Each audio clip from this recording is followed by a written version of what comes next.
Good morning, ATown. It's Thursday, September 11th, and I'm Andrew Smith. September 11th, 2001 was a day that changed the world forever. On that morning, terrorists attacked the United States, causing great tragedy and loss of life in New York City, Washington, D.C., and Pennsylvania. Nearly 3,000 people were killed, including first responders who rushed in to help others. Though it was a time of deep sadness, it also showed the strength, courage, and kindness of people who came together to support one another. Remember, 9/11 is not just about the tragedy, but also about honoring the heroes, learning from the past, and caring for the values of unity and compassion. And now, here's what's happening at ATown today. Ms. Wilson, ATown's brand new drama teacher, is announcing that she'll be hosting informational sessions during Patriot Period on Thursday and Friday regarding auditions for this year's fall play, as well as information for members and prospective members of the tech crew. We'll have more information about auditions in the coming days. This week we were introduced to weapon scanners and the long line they caused while trying to get to our first block classes. ATown Today was there on day one to capture some of your reactions. Take a look.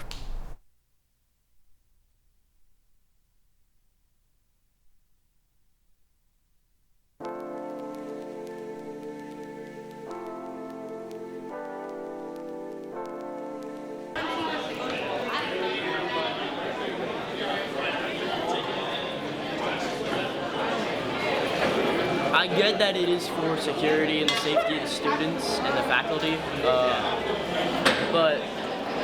and it is the first day, so it's going to be slower, but I feel like it could take a little too much time, and late buses are going to be even later. I understand it's for like security and to keep us safe, but like it just takes too long, and like people who are on late buses are going to get to their classes even later. How long did you wait in the line? I got here at like 8:40. It's 8:47 now. Okay, so 2 minutes? Like seven minutes. 7 8:41, and I got through the line at like 8:46 or something. Okay, so about 5 minutes. 5 minutes, yeah. Okay.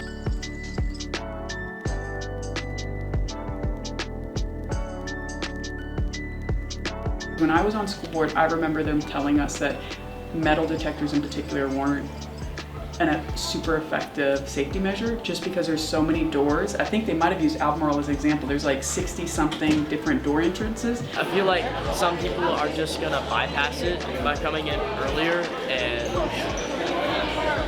I don't know, coming in through a different entrance somehow. How do you feel like the weapon scanner process has gone through? Well, so far so good. Like anything, it's a learning process, so we want to make sure we have a good structure, good process. We want to iron out the kinks right now. So because it's new for everyone, I think it's going pretty well so far.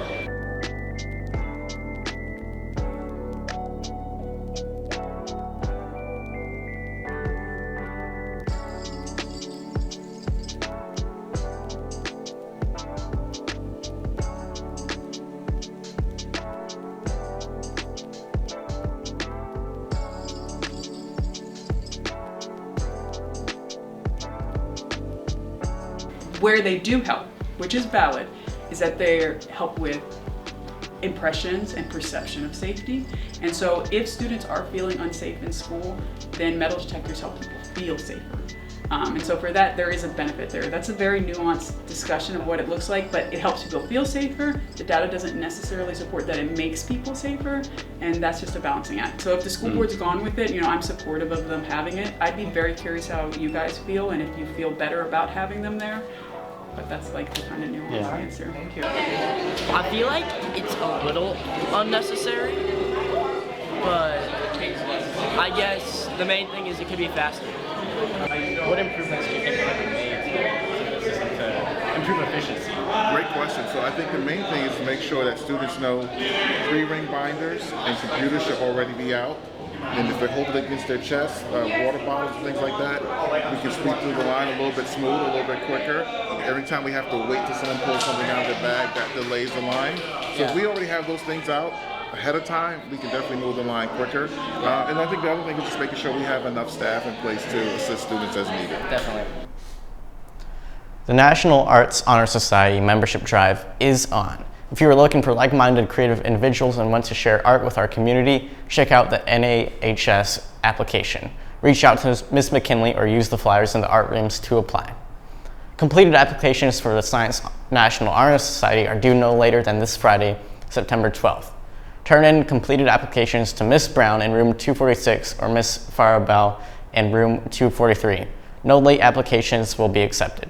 And now some Patriot sports news. Tonight, the volleyball team and field hockey teams will be at home as Louisa comes to ATown. The volleyball team will serve things up in the gym with JV starting at 5:30 and varsity following at 7. Field hockey will be out on the turf at 5:30 with JV and the varsity game starting immediately afterwards. Come on out and catch both teams in action. We'll have the results of these matchups tomorrow, plus a conversation with field hockey coach Brittany McElhaney tomorrow on the Patriot Sports Update. As well, indoor track conditioning will begin this coming Monday, September 15th, from 4:30 p.m. till 5:45 p.m. Remember that you must have a physical on file for any off-season conditioning activities. Now that's all we have for you now. Here's your Latin word of the day, and we'll see you tomorrow on A-Town Today. Hi, it's Mr. Lecty. Welcome to Latin in 17 seconds. Today's Latin word is piscasawersi. Piscasawersi means flipping fish.